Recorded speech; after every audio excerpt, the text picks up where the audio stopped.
Okay, so my next foray into the SPQR games is the Battle of Cannae. Now this one, I said the last one was big. This one's huge. The last one had 4 double legions, normal 2 consular armies. This one has 8.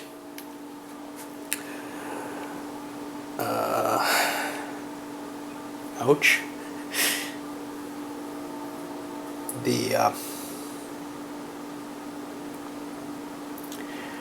That's a lot of army. However, the route levels aren't going to be equivalent to that, so it may not actually make that much difference.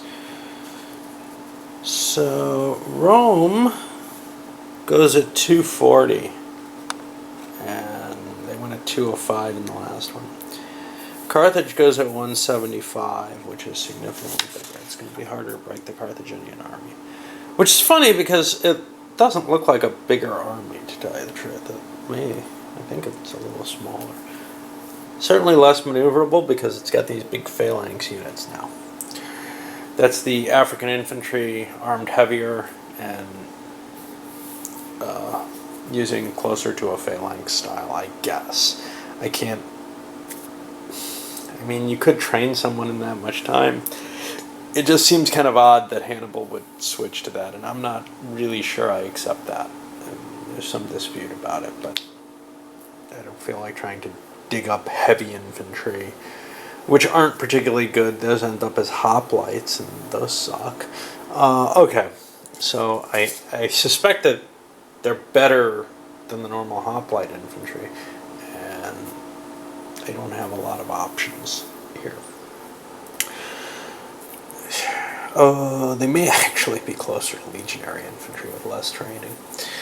So, the situation historically is that Hannibal's been running around Italy since Trebia. And the Romans have just been avoiding him. I'm hoping he'll leave. And that hadn't been working too well. So, they had...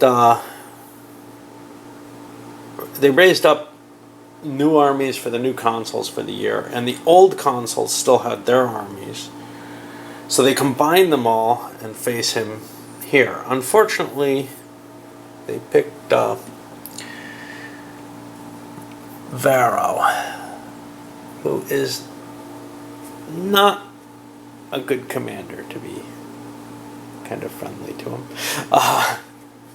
He's ranked not terribly in terms of his range and his commands. I mean, he'd make an okay second line guy or whatever. But he's only got a 1 for people who are out of his range making line commands. Now, there are some exceptions to that, though, because we have his co-consul, Paulus, who's allowed to make line commands at will of his own. And we've got a couple of proconsuls kicking around who get a bonus of 1 point. Ooh, they can do it on a 2 or less.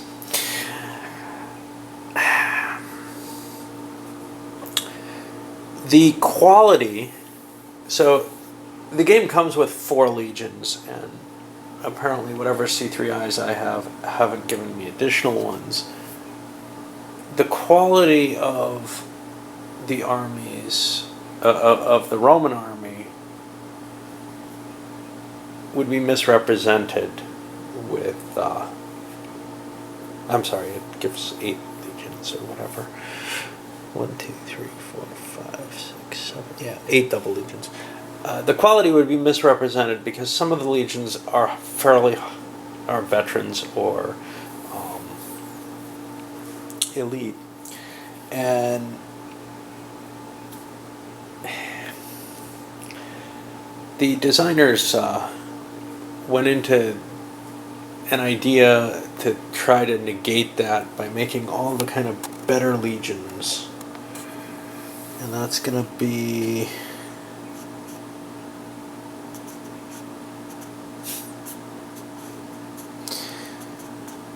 the 1, 3, 5, and 10.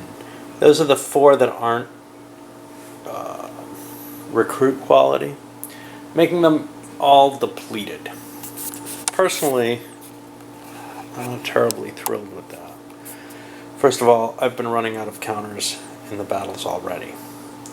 So what I did was I marked down what the values for a recruit legion are, and I'm just going to use them across the board for all the different legions. I think that's going to be easier for me to remember than trying to remember that those units are just depleted if I don't use counters. And even with counters, I often forget to factor depleted in properly. So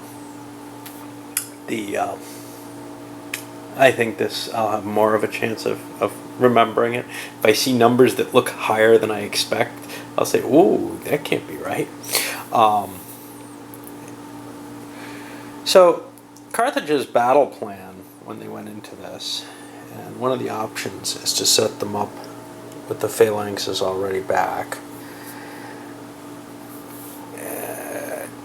I don't want to do that because I want to give the Romans a little bit more of a chance here if they attack first. Carthage's battle plan was to do a double enveloping. They have far more cav. The Romans don't have the cav for the legions they have available in total.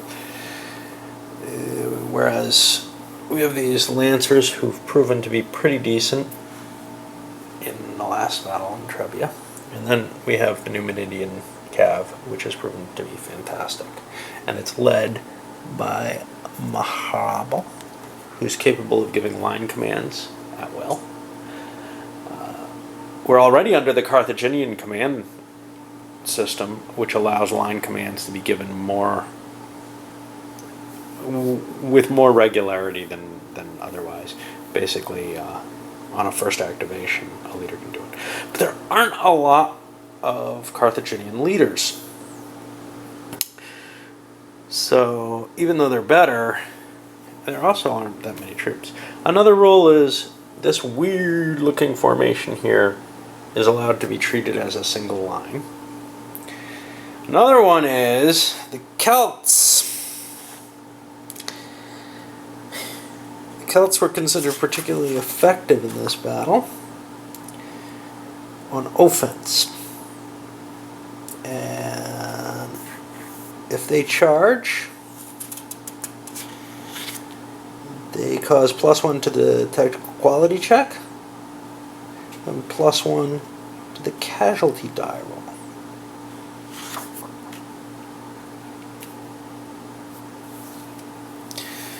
Which is perhaps pretty impressive. There aren't all that many of them, and they're kind of focused on the wings. The other units, the Iberian Lights, are actually pretty good too. So we're seeing a high quality Carthaginian army here. I've been screwing up every time with the full restrictions on the Roman leaders. Turns out that they're worse than I've been playing. I kind of remembered that, but didn't look it up. And in particular, let me go over these.